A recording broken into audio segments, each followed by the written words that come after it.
Hey everybody, it's Matt. Welcome back to the Journey Church podcast. If you haven't yet, be sure to subscribe to this podcast so you can automatically get our weekly episodes. And you might want to go ahead and subscribe to our Journey YouTube channel as well. You'll find messages, music, interviews, inspiring stories, and more for you all right there.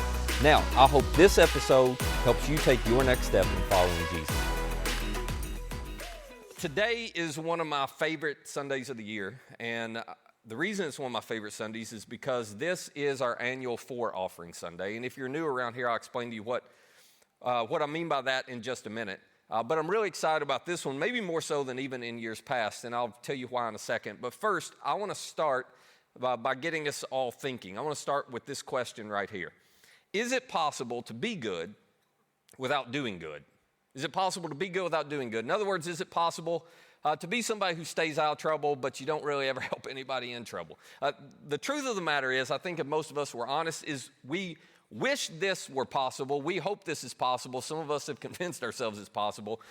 We all want to feel like it's possible because this is a lot easier. It's a lot easier to just make sure I'm being a good person and I'm not really too worried about doing too much good. I just want to be a good person. And so a lot of us, even those of us who are Christians, try to separate these two things out and go, okay, well, I'm good here, so I'm good. I'm good. And if you're not a Christian or you're not a church person, this is one of the problems you have with us, and it's very legitimate. I wouldn't argue with you on it. One of the problems you have with us is that we Christians seem to be so focused on being good, but you rarely ever see us doing good, at least doing good in a significant way, doing good in a way that the average American doesn't do. You rarely see that. Or to take it a step further, if I'm being totally transparent, we Christians have an incredible ability to point out problems that we see in everybody else, but never bring solutions. To point out problems we see in our communities, but never bring solutions. And if that bothers you and you just want to say there's so much hypocrisy in that, I can't even listen to anything you're saying because of it, you are absolutely right in all of that. The thing that might be surprising to you is if somebody had walked up to Jesus and said, hey, Jesus, you can be a good person without doing a lot of good stuff. Jesus would have said, no way.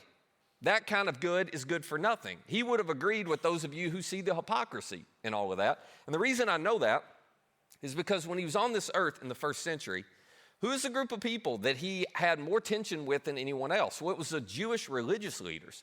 These Jewish religious leaders, their entire job was to be good. This is all they focused on. They were the be-gooders in their community.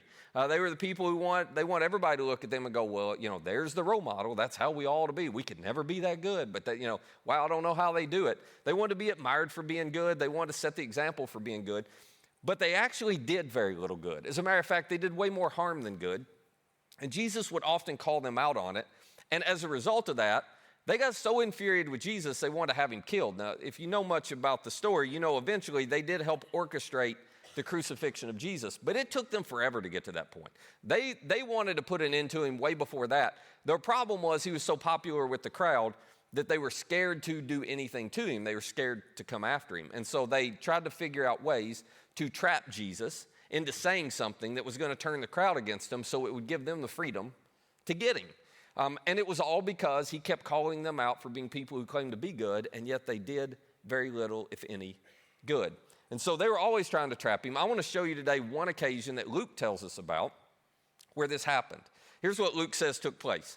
He says, on one occasion, an expert in the law stood up. This is one expert in the law was one of these Jewish religious leaders. He stood up to test Jesus or to trap Jesus. Teacher, he asked, what must I do to inherit eternal life? And Jesus knows this is a trick, so he responds, as he often did, with a question. He said, well, what's written in the law? How do you read it? And this guy obviously is an expert in the law, right? So he knows what's in the law, and he begins to quote it. He says, well, Jesus, love the Lord your God with all your heart. Maybe some of you heard this. And with all your soul, with all your strength, with all your mind. Okay, that's what our law says you have to do to be good with God. But then this expert in the law does something that maybe people in the crowd that were around that day, they didn't expect.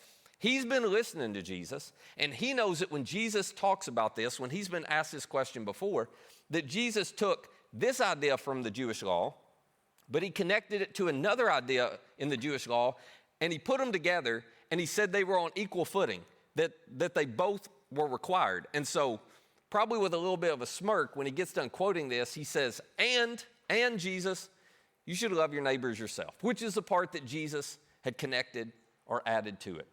And I think Jesus, with a smile on his face, just looks back at the guy and says, you've been listening. Okay, all right, so you've answered correctly. Do this and you will live. Do this and you will live. Now, I don't have a lot of time to talk about this, but it is significant that Jesus took this idea of we should love God with our heart, which the Jewish people were very familiar with, and this idea of we should love our neighbor as ourselves, and he put them together. The significance of it is Jesus just said, your love for God is authenticated and demonstrated by your love for people. Or another way to put it is, your love for God is actually proven and shown by how well you love the people around you, which is a little bit of a troubling idea if you dig into that very far. And the reason it's so troubling is because I can claim to be good and say I love God all day long, but being good and loving God is something you can't really measure in me. I mean, it's in my heart, it's internal. I tell you, oh yeah, I love God, and I act any way I want to act, it doesn't matter because it's internal. I love God, and you can't argue it, and it's all good. And Jesus says, no. It is impossible to be good without doing good. So your love for God, you say you love God, well, the only way you will authenticate that, the only way you can prove that's true is by looking at the way you treat or you love people. You can't just be good. You have to do good. And this expert in the law understands exactly what Jesus has done as he's connected these two. He has raised the bar to make it uncomfortable on everyone. Or to put it in our language today, in our context today, he's raised the bar where we can't say, well, I'm a church person. I go to church on Sundays, so everything's good. No. You may be a good person, but if you're not doing any good, it's not enough to make you good with God. So, this lawyer does what most of us would have tried to do. Luke tells us, but he wanted to justify himself.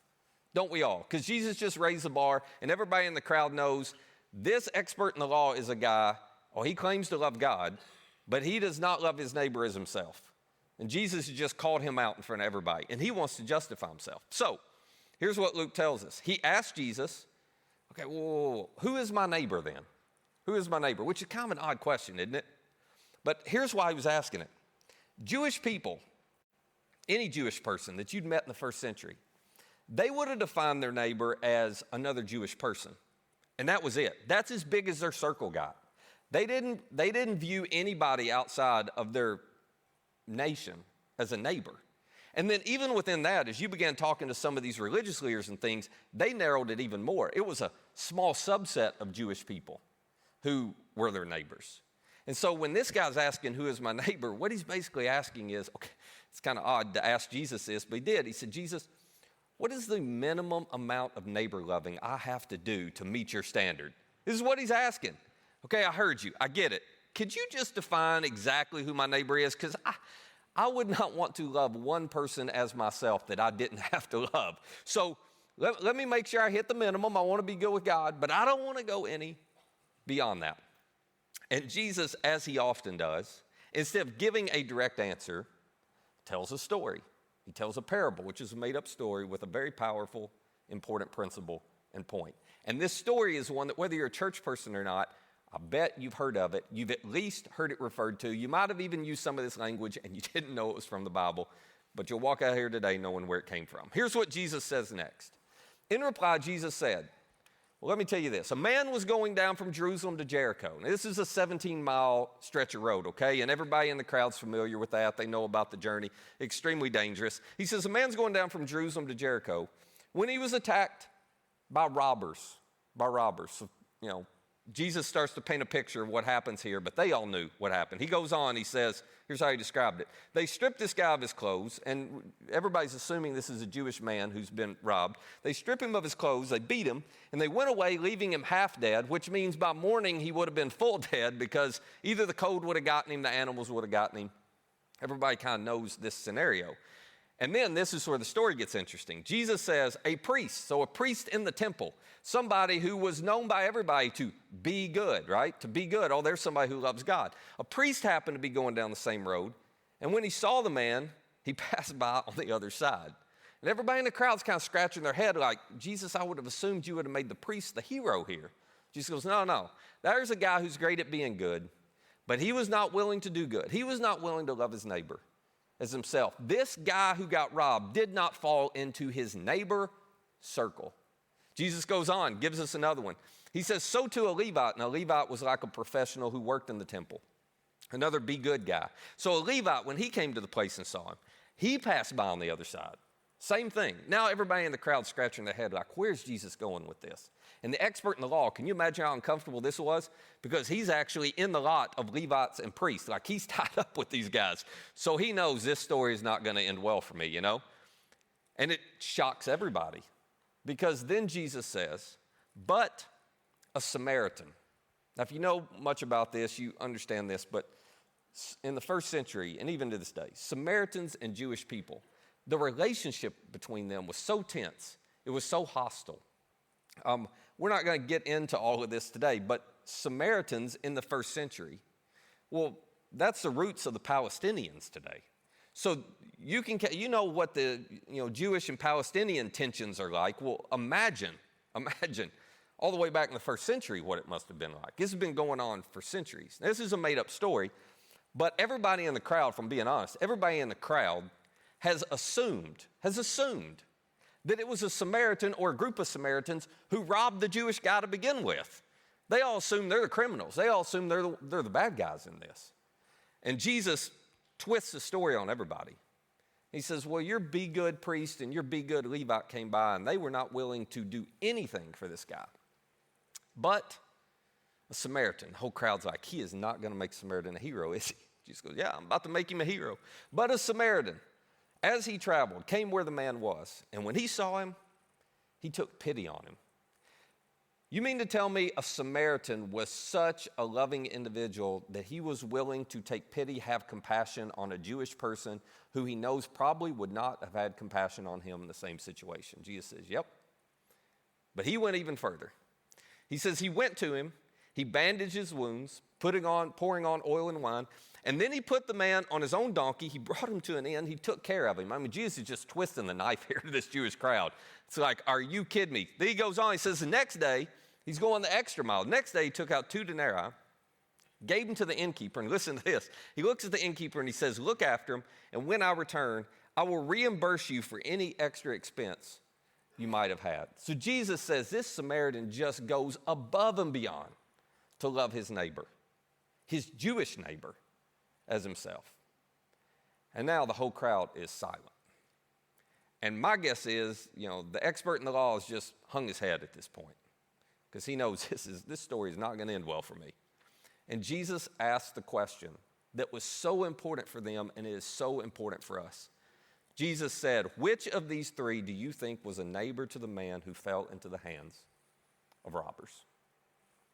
Because you know what Jesus had just done with one story of a good Samaritan? He had redefined neighbor forever. He redefined neighbor to be everybody from every nation and every generation. Jesus just took their idea of neighbor. I've got my little circle here, and my neighbors fit in that circle, and I'm going to love them, but I don't have to love everybody. And Jesus said, no, you've got to expand your circle to include anyone and everyone in the world. Even Samaritans? Yep, even Samaritans. Even the people who don't vote like, yes, even the people who don't vote like you.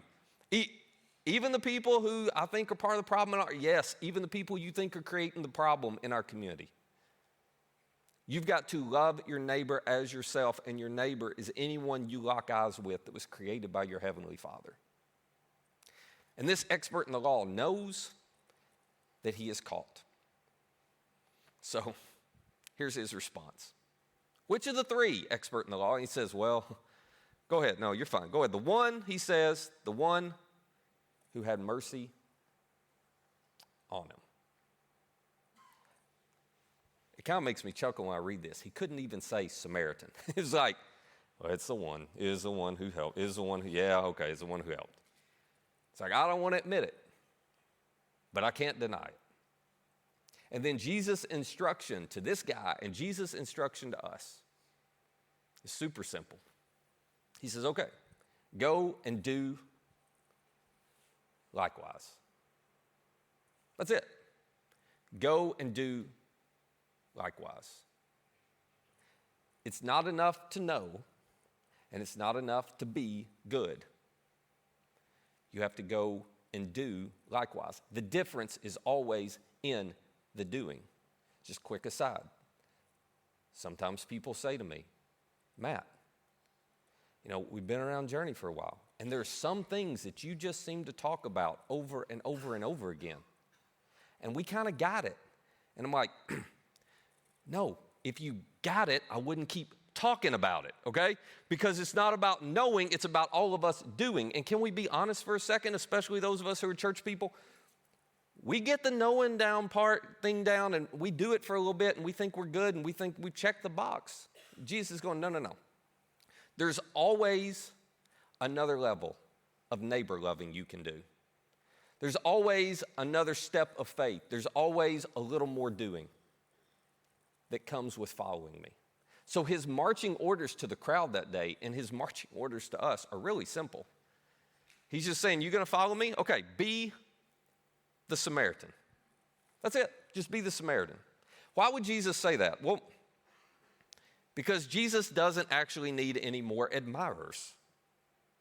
Jesus doesn't even need any more prayers. Now, I've got some of your attention. Okay, I'm all for prayer. Don't come out here and say Matt doesn't believe in praying. I'm all for praying. But Jesus needs more prayers who are doers. What good would it do to walk by a guy who's, been beaten and left half dead by robbers and say, I'm so sorry, I'm praying for you, and just keep walking? That's stupid. He does not need more just prayers. He needs people who are going to do something. Jesus needs more followers who are willing to do whatever he asks them to do in order to make an impact in the world, in order to do good and ultimately change the world. Which is why, from the very beginning to this day, our goal has never been to create a church full of people who are good at being good. That is not our intent. We want to be a church of good people who do good in our communities and do good in the world so that we can change our communities and change our part of the world. That is the only kind of Jesus follower that is an authentic Jesus follower. You can't find one who focuses on being good without doing good, because you can't love God without loving people. The two are connected. So, every year about this time, for those of you who are new, I'll explain what's going on today. Every year about this time, we decide we need to practice together. You say, why do you have to do this every year?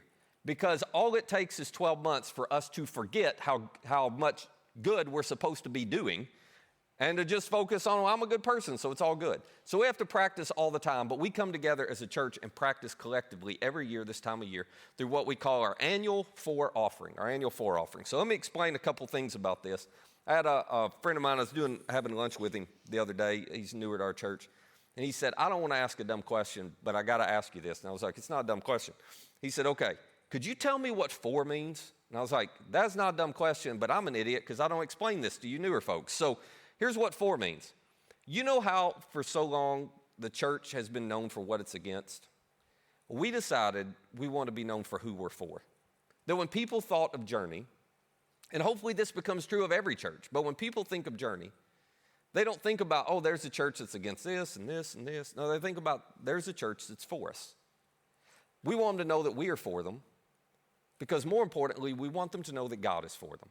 And so whenever you see 4 on a t-shirt, on our sign, wherever, it's branding. It is a reminder to us, oh yeah, our job is to be for people, not to be good people who do nothing for others, to be good people who are for the people around us. And so every year we practice by doing this offering, and what we do is this. We take a small group of volunteers in our church who are willing to give their time to go talk to a lot of nonprofits in our communities. And they ask these nonprofits a couple of questions. They ask them, well, what would make a big difference for you? What would help you make a big difference? They try to get these nonprofits to dream. Talk about the stuff you're dreaming about doing you think would make such an impact, and you just don't have the money to do it, okay? So they talk through all that, and they vet these nonprofits. Some of you who like to do year-end giving, you're always like, I wonder if money will be used. We vet all the nonprofits to make sure financially they're sound, and they do what they say they're going to do with the money and all of that. So we get all of that done.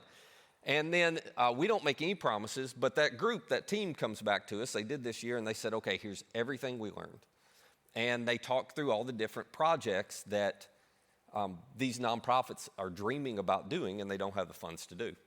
And then we decide which ones we think we might be able to fund that would make a big difference. And then we take up an offering, and you can start giving today all the way through this month. We give every single penny of it away. Every single penny of it away goes to help individuals in our community, help these nonprofits, help fund all these projects. We don't keep any of it. It all gets dispersed outside. And so all I mean by that is we're not keeping money to, make sure things happen on Sunday. We're not using money for our ministry stuff internally. It all goes outside.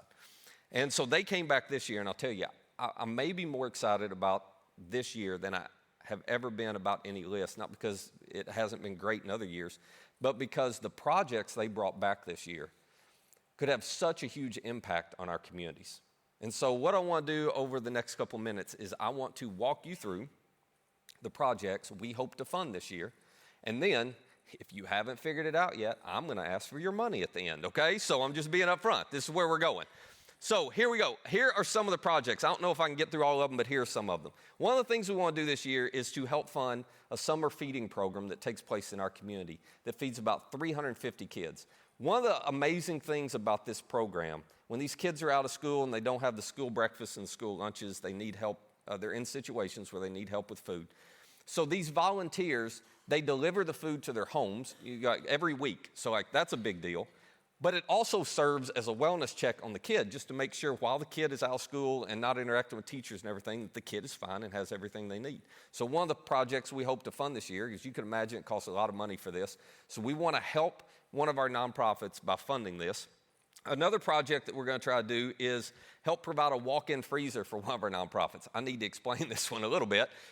One of our nonprofits in our community we've been partnered with a long time serves 1,300 families a month, providing hygiene products, food, all of these things. Kids, families, senior adults, across the board. And they had something amazing happen this year.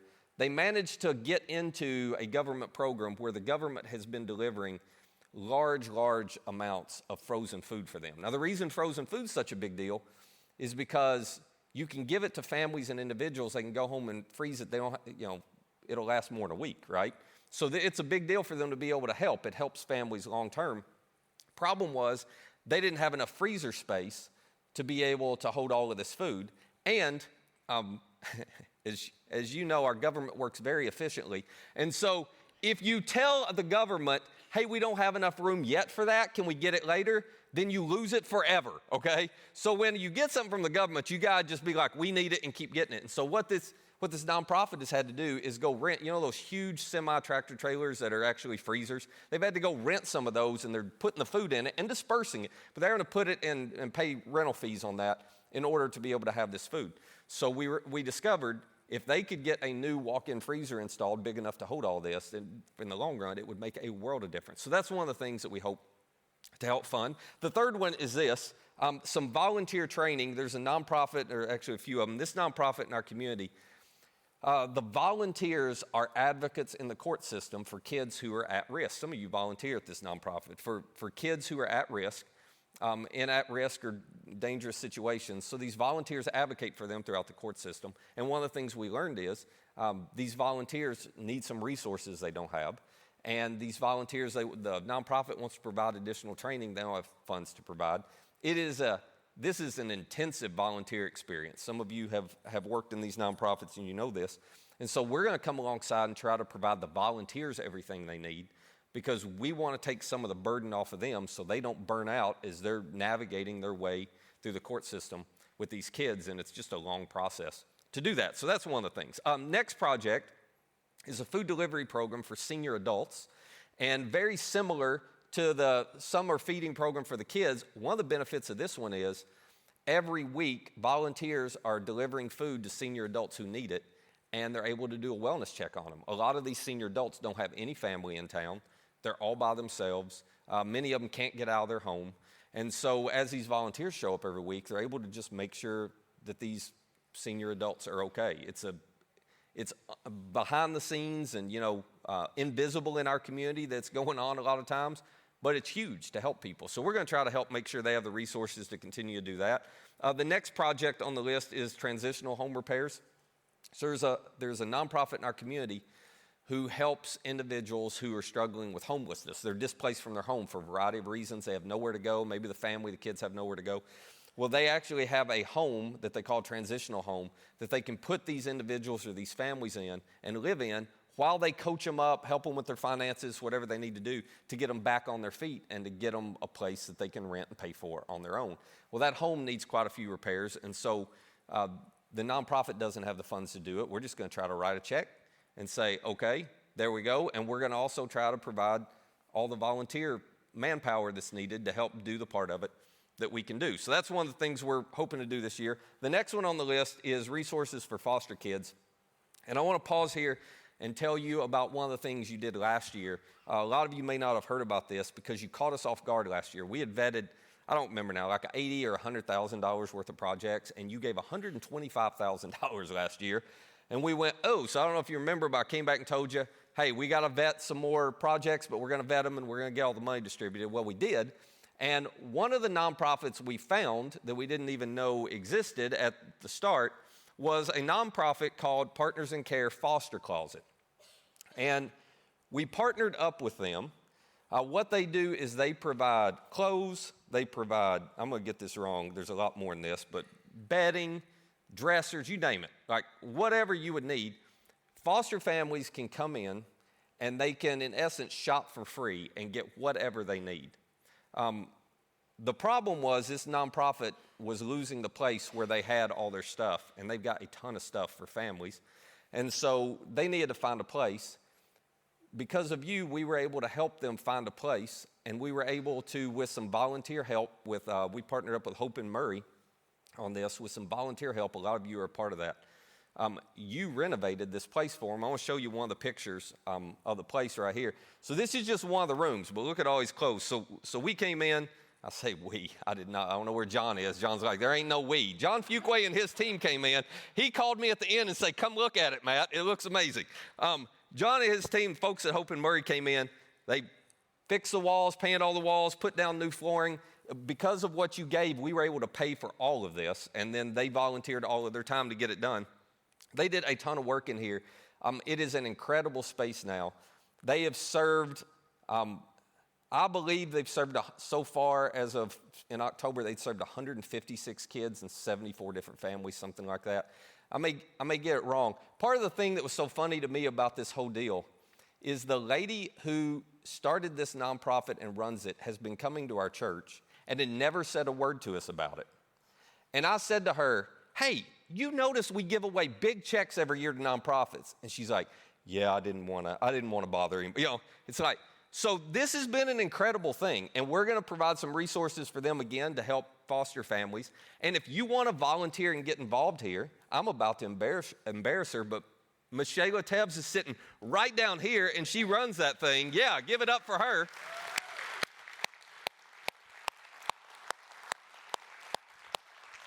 She will never tell me anything again. So she does not like the attention. But she's right down here in a 4 shirt, and so you're welcome to catch her afterwards or come get us, and we'll get you in touch with her because they're going to keep expanding when they open this up. That's one of the things that she would love to do because it'll let them serve more families. So if you're interested in getting involved, helping sort things, place things, whatever, just let us know. We'll get you connected with them. So we're going to help them out this year with some more stuff. And then locally, there's one more thing that I'm really excited about that some of you may have heard of, but if not, I'll take a minute and explain it. We're going to try to help fund a safe haven baby box for our community. So let me tell you a little bit about this. Paducah just had one put in. There are moms and there are dads who sometimes find themselves in such desperate situations, you know this, that they don't know what to do and they cannot handle their young child, their baby.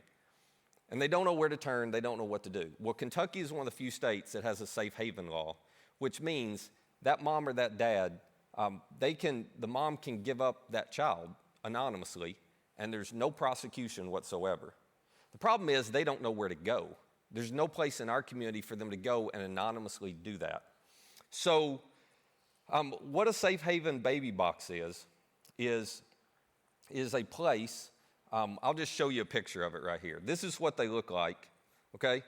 This is put into the exterior wall of a fire department or an EMT building, and a mom could come, totally anonymous, open it up, place a child in there if they don't feel they can care for it anymore. There is a silent alarm triggered the minute the door opens, and there's also a wait alarm. So the minute a child is placed in a medical bassinet, there's a medical bassinet inside of that. The minute there's weight in the medical bassinet, a second alarm is triggered, and within just a couple minutes, EMTs or medical personnel, first responders are there, and they take the child over to the ER. They get them checked out, and then the child is put into the system where they can be adopted. So, as I said, Paducah just installed one. We found out that there are folks here, as a nonprofit here, trying to install one in Murray. They're really expensive.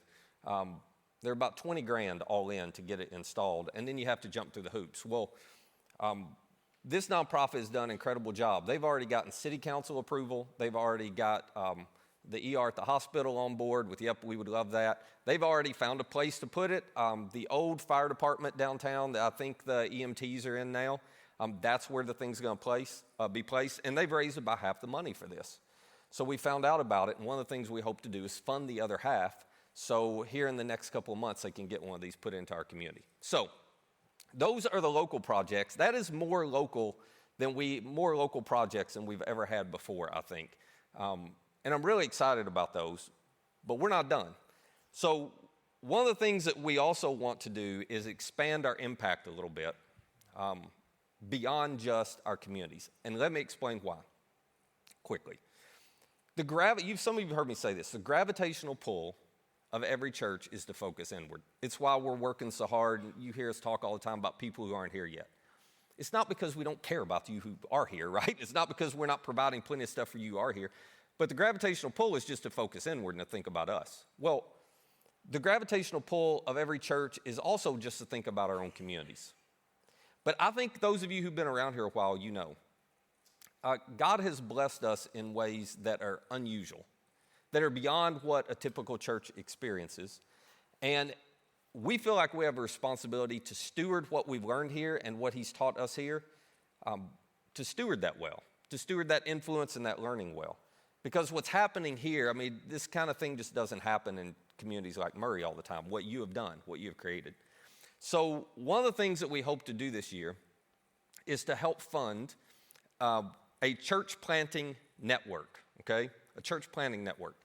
Now, we've actually been a part of this over the last year, and you didn't even know you had done it. But because of the extraordinary work you have done here, I was invited and given the opportunity to help lead a group of 4 pastors who, over the last year, we have built out curriculum to coach people who want to start churches just like Journey in their communities, all right?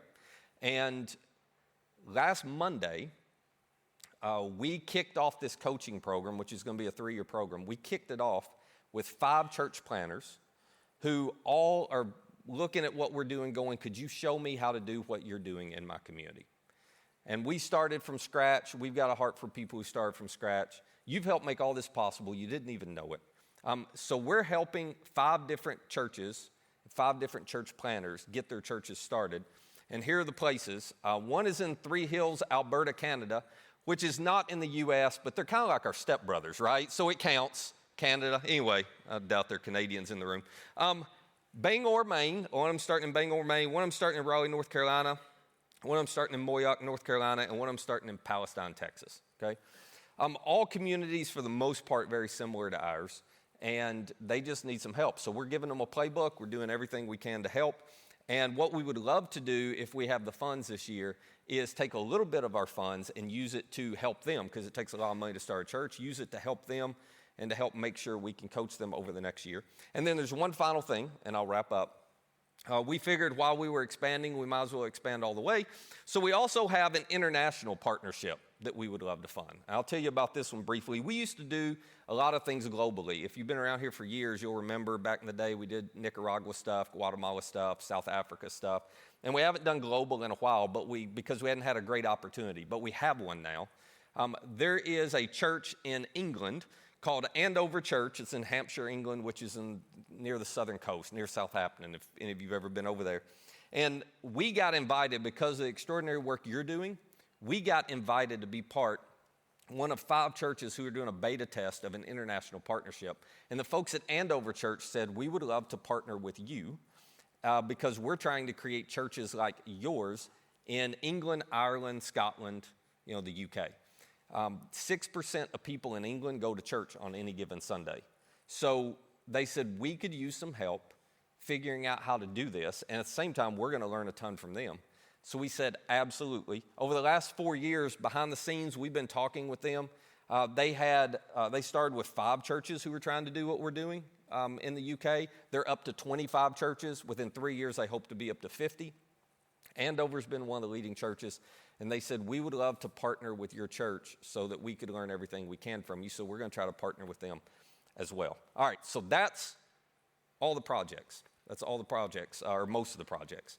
And the thing I want to invite you to do is what you always do, is just to give and to give big, and we'll fund it. We didn't make any promises, so we'll fund as many of these as we can fund, as we have the resources for.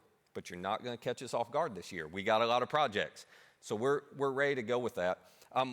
Last thing I will say is the goal for this is the goal we always have, not a dollar amount. The goal is 100% participation, because we want to make sure we are people who are not just feeling like, oh, I'm a good person. I know how to be good. We want to be people who do good and are seen doing good in our community, so we can point the spotlight on Jesus and help them understand He's the reason that we do it. So for some reason, this was the only thing that's ever baffled me about our church. For some reason, we have never gotten 100% participation in this. But by golly, I have hope that never dies. So I'm still hoping again this year, okay? And I know some of you are in tough situations. You can give $1. I don't care. Give $1. It's fine. But I don't know why everybody, you first-timers, we never ask for money, but you're here on the wrong Sunday. First-timers, jump in. All right. We ain't keeping any of the money. I don't know why you wouldn't want to give to this. People who aren't even Christians, I don't know why you wouldn't want to give to this. I'm just looking for 100% participation, okay? And here's how you can give. There are a couple different ways. However you give, just select the annual 4 offering fund. You can go to our app. You can scan the QR code on the back of your seat. You can give digitally. You can go to givejourney.com. You can give digitally. You can write a check, drop it in one of the boxes on the left as soon as you exit the first doors. Just write annual 4 offering or 4. Just write something on it so we know what it's for. You can give cash, stick it in an envelope, do something to let us know it's for. I don't care how you give. I just want us all to give, because the impact we could make would be tremendous. And people in our communities need to see us not just being good. They need to see us doing good. They need to see us being the Samaritan. And Journey folks, we have a responsibility, do we not? I mean, look around at everything God's doing here and what He's done for us come on. We have a responsibility to be open-handed with what God's given us and help others with it. So there's no prayer at the end today. There is a simple command to go give big, okay? Y'all have a great week. We'll see you next Sunday. Hey, if you'd like more content like this, subscribe to our YouTube channel and download our Journey app to access all of our recent message content. And our app is the easiest way to share this content with a friend. For more information on our church or to find our app or our YouTube channel, just visit journeycalway.com. That's journeycalway.com. Thanks for listening.